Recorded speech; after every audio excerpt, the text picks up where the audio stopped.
This video aims to provide community members with a comprehensive insight into the crucial responsibilities undertaken by emergency managers to ensure the safety and resilience of their communities. FEMA defines emergency management as the managerial function charged with creating the framework within communities to reduce the vulnerability to hazards and cope with disasters. This definition may pose difficulties in comprehension for individuals not familiar with emergency management. In an effort to provide a clear explanation, I have taken an initiative to break it down into 4 sections for a more lucid explanation. The way I like to explain the position of emergency management within a community is that they are the risk assessors for the storm, planners before the storm, managers during the storm, and support after the storm. Storm meaning any disaster that they are deployed to within their community. A disaster refers to a sudden event or occurrence that causes extensive damage, destruction, or loss of life, property, or resources. It can be natural, such as earthquakes, hurricanes, or floods, or man-made, like terrorist attacks or industrial accidents. Disasters often require urgent response and recovery efforts to mitigate the impact and provide assistance to the affected communities. Emergency management is a discipline that aims to create resilient communities capable of effectively responding to and recovering from emergencies and disasters. By developing strategies and implementing measures to reduce vulnerability and increasing preparedness, emergency management plays a crucial role in ensuring the safety and well-being of communities during challenging times. Let's now shift our focus to the planning aspect of emergency management. Emergency management's main goal is to mitigate the impact of disasters by protecting the lives, property, and environment. This involves mitigating, preparing, response and recovery efforts to ensure the safety and well-being of the community. Let's take a look at how emergency managers utilize the 4 phases of emergency management to accomplish these 3 goals.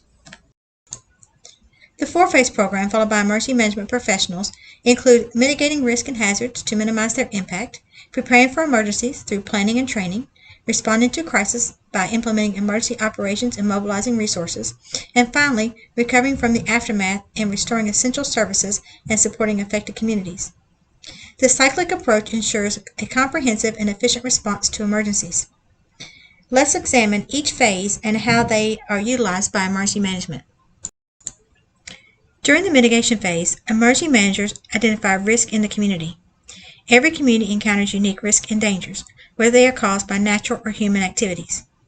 These risks and hazards can differ in their extent and how often they occur. These include, but are not limited to, extreme weather events, pollution, and even the depletion of natural resources.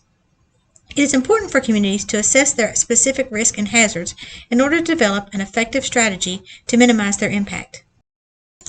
Once the potential hazard has been identified, it is important to provide a detailed description of the event in order to gain a better understanding of what to anticipate during a disaster. To effectively mitigate a risk in a specific geographical area, it is important to consider the area's history and the probability of the event happening again. A comprehensive understanding of the past occurrences and their patterns can help in developing appropriate mitigation strategies. By analyzing the cause, impact, and frequency of the event, measures can be put in place to reduce the vulnerability of the area and minimize the potential consequences of future occurrences. After the risk has been determined, emergency management begins writing plans for these disasters. It is crucial to have a comprehensive and detailed plan in place to address various potential disasters or emergencies. By overestimating the scale of the disaster and planning for the worst-case scenario, agencies can ensure that they are well prepared to respond effectively and efficiently. This approach allows for flexibility to downsize the plan if needed, but failing to have an adequate plan in place could result in delays and hindering response efforts during a crisis. Developing plans often requires extensive collaboration with various agencies and stakeholders. These meetings ensure that all relevant parties contribute their input, expertise, and perspectives, resulting in a comprehensive and well-informed plan that addresses the diverse needs and concerns of the involved agencies. By incorporating input from different perspectives, the plans have a higher likelihood of being successful in effectively addressing the challenges at hand. During emergency situations, the initial response should be to activate warning systems and initiate evacuation procedures. This is necessary to ensure the safety and well-being of individuals by alerting them to immediate dangers and providing them with measures to move to safer location. Timely and efficient actions in activating warnings and conducting evacuations can greatly minimize the potential risk and damages caused by the emergency. During an emergency or crisis situation, the primary and immediate response should always be focusing on saving lives. Once the critical and life-threatening situation is addressed, then further actions can be taken to assess the damage, provide support, and work toward recovery and rebuilding.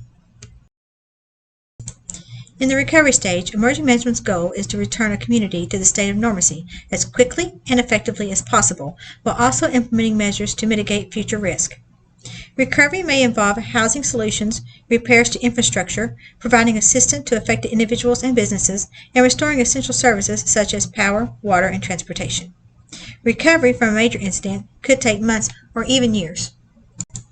Following an incident, emergency management assesses the effectiveness of different aspects of the plan, identifying both successful and unsuccessful components. This evaluation serves as a foundation for ongoing development of the plan, incorporating lessons learned for exercises and real-life events to enhance the overall effectiveness. The response phase is a critical stage in the overall emergency management cycle that focuses on swift and effective action to address the crisis at hand. Let's take a look at what might be considered a response for emergency management. Emergency management is responsible for both smaller incidents, such as localized disasters or accidents, as well as major emergencies that have a wider impact. Their role involves planning, coordinating, and responding to these incidents while ensuring public safety and minimizing the impact on the community. This includes organizing resources, implementing emergency plans, and providing support and assistance to those affected by the emergency. Local first responders typically handle the majority of small emergencies, which are not classified as emergency management incidents. Nevertheless, emergency managers can be called upon to provide additional resources to the responders. In a scenario like this, the fire department would handle it independently without any involvement from emergency management.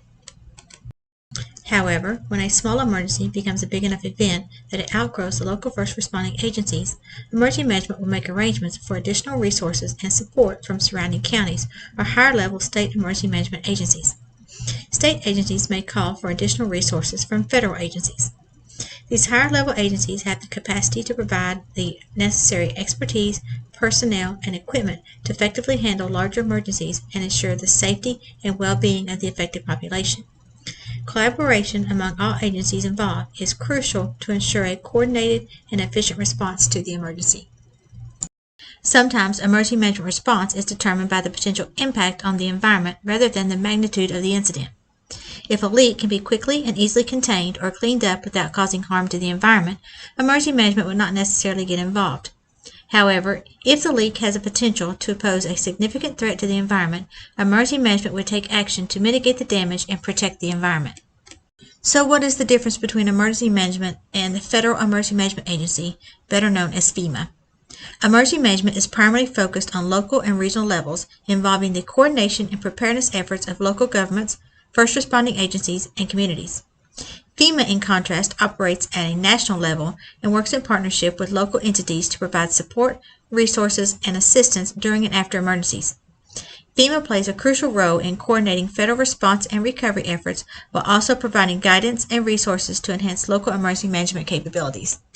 In conclusion, emergency management is a crucial system that focuses on preparedness, response, recovery, and mitigation. By engaging in planning and exercises, emergency management aims to protect life, property, and the environment. It plays a critical role in coordinating and supporting local responders during disasters and ensuring that emergencies are managed efficiently and effectively. Thank you for taking time to review this video. I hope you have a better understanding of what emergency management does within a community and the importance of preparing for potential hazards or disasters.